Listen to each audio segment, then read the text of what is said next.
Medical coding నేర్చుకోవడం 3 మంత్స్‌లో నేర్పిస్తా అంటున్నారు. అంత ఈజీనా అండి? నాకు డౌట్. యాహ్! అంటే ఇది కూడా డిపెండ్స్ అండి. మా కోచింగ్ సెంటర్‌లో ఎలా అంటే, మా ఇన్‌స్టిట్యూట్‌లో ఎలా అంటే, మేము ఫస్టే చెప్తాం. జెన్యూన్ ఉన్న క్యాండిడేట్స్‌ని తీసుకుంటాం. అంటే ఇంట్రెస్ట్ ఉండే క్యాండిడేట్స్‌ని తీసుకుంటాం.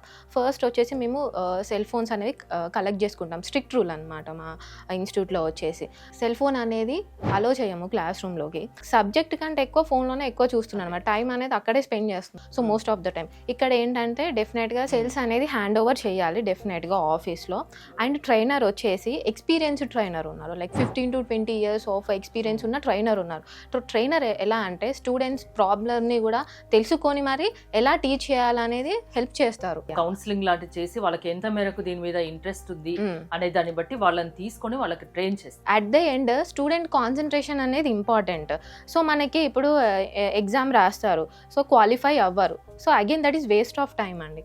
సో ఎవరైతే జెన్యూన్గా ఇంట్రెస్టెడ్ ఉంటారో అండ్ మేము పెట్టే రూల్స్కి లైక్ ఒబే చేస్తూ ఉంటారో సో వాళ్ళనే తీసుకుంటాం మేము. సో గ్రాడ్యుయేషన్ పూర్తయితే చాలు, సైన్స్ బ్యాక్గ్రౌండ్ ఉండనవసరం లేదు. ఒక 3 నెలలు టైం మీకు ఇచ్చి వాళ్ళు కాన్సన్ట్రేషన్గా బాగా పట్టుదలతో చదివితే ఖచ్చితంగా మెడికల్ కోడింగ్లో సక్సెస్ అవుతారు. మంచి సర్టిఫికేషన్ కూడా మీరు ఇస్తారు, దానికి తగిన విధంగా జాబ్ ఆపర్చునిటీ కూడా కల్పిస్తాము అని చెప్తున్నారు.